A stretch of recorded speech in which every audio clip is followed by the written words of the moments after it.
progress in the last 6 months, and I'd like to give you some updates, tell you about some new stuff, and then we got some fun stuff to demo for you, if that's okay.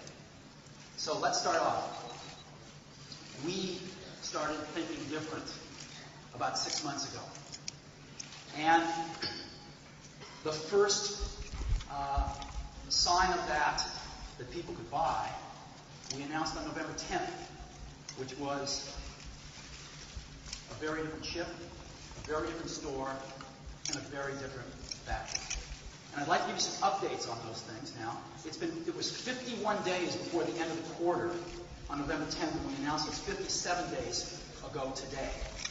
And so I'd like to go through each one and tell you where we're at. First of all, for those of you who were not at November 10th, we introduced a very different chip. And of course, that chip was the PowerPC G3, developed by Motorola and IBM. The thing's a screamer, and it's just wonderful. Matter of fact, the PowerPC is an incredibly sweet part of its life cycle now for the next few years, and the chips that are coming out, I think, are going to toast Pentiums every step of the way. So when we look at the PowerPC G3 and we compare it against Intel's fastest processor class, the Pentium 2s, they're much faster on integer performance and on floating point. As a matter of fact, on integer they're 44% faster, and on floating point they're 15% faster. This is really good. And when you actually do real-world stuff, we took, I think, approximately 16 Photoshop tasks and ran through them one by one in an automated fashion in each of the machines. And so on a Pentium 266, Pentium 2 266, this thing took over 800 seconds. On a Pentium 2 300, it took over 700 seconds. And of course, on the G3 266, it took a little over 600 seconds. So this gives you a feeling for how fast these chips are. And we built 3 systems around these chips that could really deliver the performance of the raw chip. The first one was our desktop system. Second was the mini tower, and the third was our G3 portable, which is twice as fast as the fastest Pentium portable you can buy. And so we also price these things pretty aggressively. We still want to make a little bit of margin, but we really need to be matching the prices of the PC industry much more closely. We've got that message, and the response has been phenomenal for these products. The review response has been great, and everybody understands that these products are wickedly fast. And that's the primary message. Now, when we went into the quarter, we were forecasting that we would sell 80,000 of the combined G3 product line. And we were wrong. We were wrong. The reaction was so great that we actually shipped over 130,000.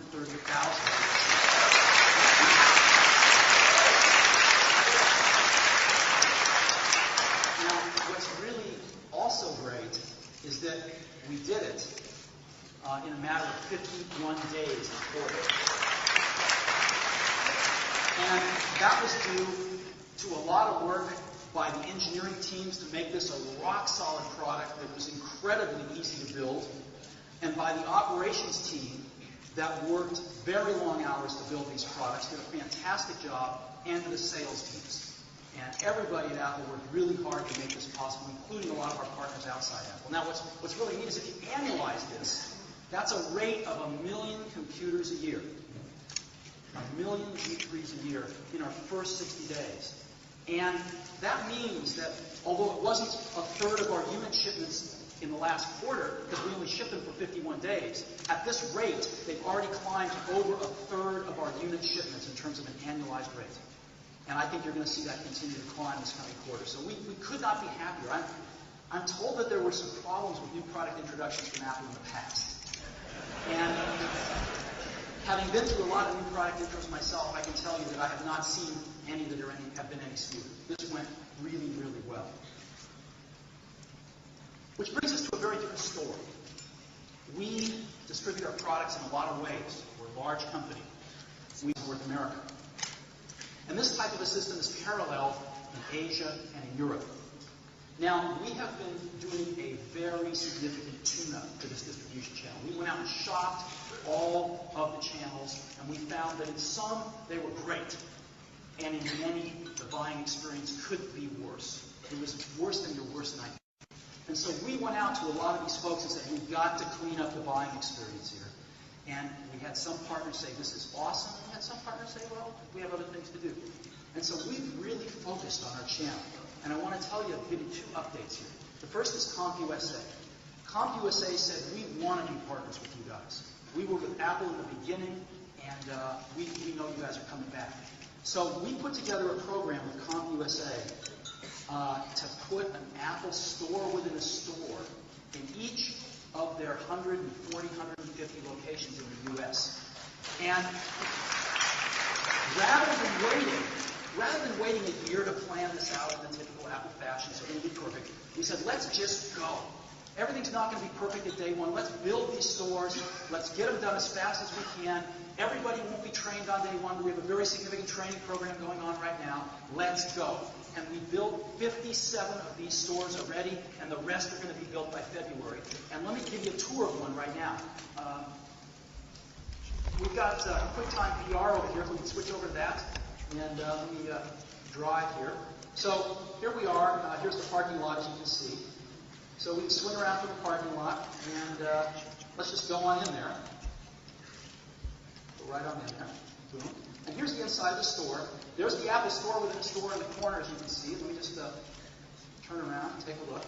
There's the rest of the store right here. And there's the Apple store. And as you can see it very easily. So let's just wander over there.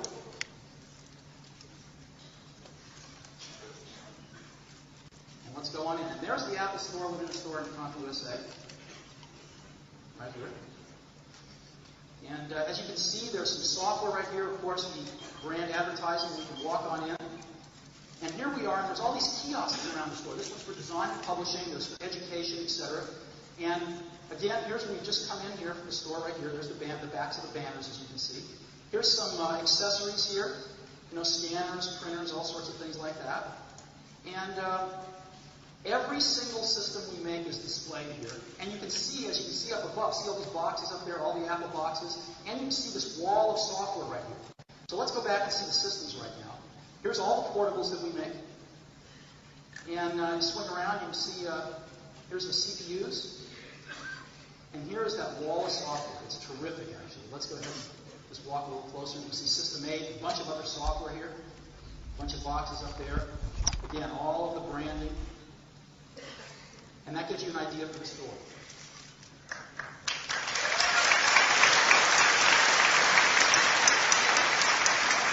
So, it looks really great. How's it working?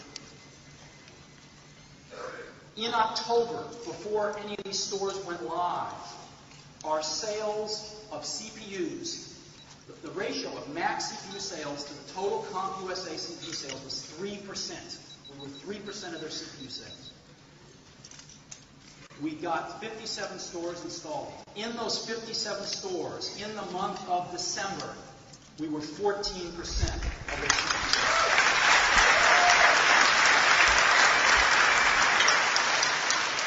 And the rest of the stores will be in by the end of February, and we're just beginning. And this represents a tremendous opportunity for our software partners, software developers as well, to get their software back in these stores. We could not be happier with how this is going. Another thing we couldn't be happier about is the Apple Store. The Apple Store debuted on November 10th. As you know, we have a good, better, best paradigm in the store, and you can completely customize the products any way you want them. We have hundreds of configurations for our G3 products, as you see here. And of course, you can buy over the store and you can have stuff shipped to you. And what's really great about this is not only have we set a new standard out there for sophistication and simplicity for online commerce, but the Apple Store has become one of the top-selling e-commerce sites on the web in its first 30 days. And even beyond that, we are getting millions of hits a day. And people are using this as the ultimate online configurator. Figure out what they want to buy, and then some are buying it on the store, and most are going back out to the dealers and the resellers out there to buy their products, which is great too. So we could not be happier about this. And build to order. Build to order was designed to give our customers a lot more choice. So they didn't have to buy what they didn't need, and so they could configure their systems exactly as they wanted to. It was also designed to dramatically simplify inventory at the dealers and the distributors and at Apple, and to provide instant availability of new components and configurations, so we don't have to wait a few months to see these things slowly move through the channel to the end customer. And everybody, our resellers and our education customers, will be buying from us this way as well by the end of this current quarter. Think different. We needed to get back on the air. When I got to Apple, there were over a dozen different ad campaigns running. None of them funded enough to get any visibility. All of them having some conflicting messages with many others. It was crazy. We unified it down to one campaign, Think Different. And I think it really was great, because what it communicated was what we care about. And I think a lot of people got a chance to see it, especially in our major metropolitan markets. And you'll see a lot more advertising from us this quarter. We do not intend to stop. One of the most wonderful forms of flattery is imitation. And we got copied a lot right away. And we got copied 2 times in particular that I wanted to show you today. One was Think Dharma. Did you see that one? I don't watch television much, so I didn't see it. But people brought the video and showed me. It was terrific. And the other was Think Funny. Have you seen this one? No? I'd like to show square holes. Ones who see things differently. They're not fond of rules, and they have no respect for the status quo. You can quote them, disagree with them, glorify or vilify them. About the only thing you can't do is ignore them, because they change things. They push the human race forward. And while some may see them as the crazy ones, we see genius. Because the people who are crazy enough to think they can change the world are the ones who do.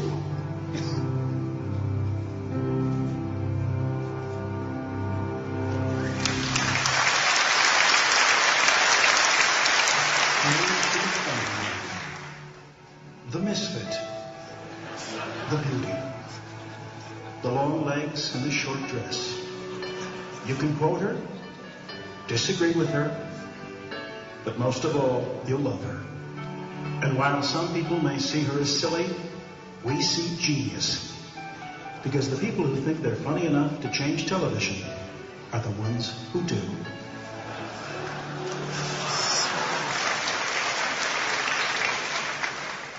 Here's to the funny ones, the knuckleheads, the class clowns of this world. Sure, you can chuckle, chortle, even guffaw at them. Their spit takes and one-liners push Monday nights forward. Because the people who are crazy enough to think they can make you laugh are the ones who do.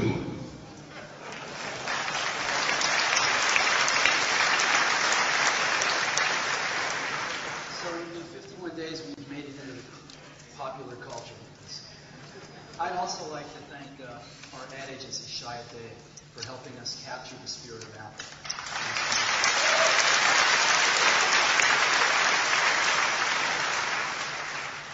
So now we've got a few things to announce today in terms of new products. I'd like to go through them with you. The first is we're not stopping after 51 days with our G3 products. We've got some new pro add-ins to announce today, and you'll see continuing add-ins every few months to these products. So, these are available off our website, Build to Order, starting today. And they are available in a reseller configuration starting today. The first one is, on the networking side, a 100 megabit Ethernet card for $100. The second is on the hard drive side. In addition to the IDE drives you can get, a 4 gigabyte ultra-wide SCSI drive and a 9 gigabyte ultra-wide SCSI drive, both available today. And the last one is a 128-bit Pro graphics card with 8 megabytes of video memory, again available today. Okay, next is Mac OS 8.1. We have been putting a lot of energy into getting our software team on the regular releases. They've done a phenomenal job. System 8 has been a giant win for us. We've sold almost 3 million copies. And the response has been very, very strong on System 8. We have 8.1 to announce today. 8.1 fixes a zillion bugs, of course, and adds some significant performance. Some of the apps actually launch up to 30% faster on System 8.1. So there's some pretty nice stuff in there.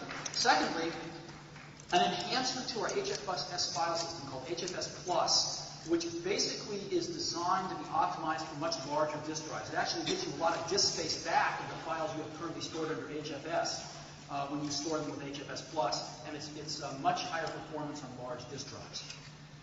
Third, to use digital video disks, you need a new file system that supports the Universal Data Format, or UDF.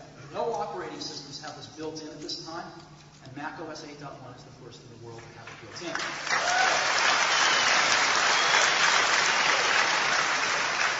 Apple's performance on Java, we love Java, and Apple's performance on Java has not been best of breed. We have a great team working on that stuff now inside Apple, and we are working very closely with Sun, we're working very closely with Microsoft, and we are getting better. And so 8.1 ships with a new Java runtime and JDK 1.13. So we will continue to improve these things, continue to get new Java releases out on the website, and I hope the next time that we meet, we can say that we are second to no one in Java performance. And lastly, Internet Explorer ships as the default browser on 8.1. Ooh. You can switch it back to Navigator if you like.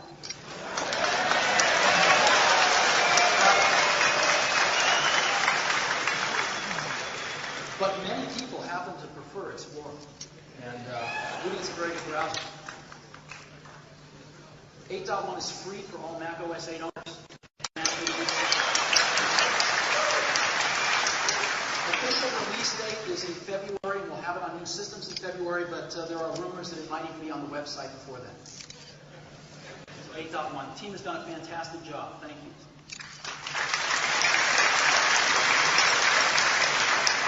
Next is QuickTime 3.0. We have narrowed down the things we are focusing on technically so that we can really put a lot of energy behind each one. I still get hate mail about canceling OpenDoc. And we have canceled a lot of things. And the results of that start to show as we deliver on the things that we think really matter. And QuickTime is one of them. It is one of the pillars of what we do. And it is the standard for multimedia on computers in the world, and we intend to keep pushing that standard forward. So today we've already announced QuickTime 3.0. We're kind of formally announcing it today. We'll show you exactly what it is. One of the best ways to look at something is to contrast it against something else. And one of the good things about QuickTime is we haven't had any competitors. Microsoft has chosen not to compete with it, indeed anyway. And so finally someone's coming along saying, hey, we kind of want to compete with QuickTime a little bit, and that's great, and that's Real Networks, and we think that's very healthy. So I'd like to use them to compare and contrast some of the really cool things about QuickTime 3.0, if you don't mind. So let's see how they stack up.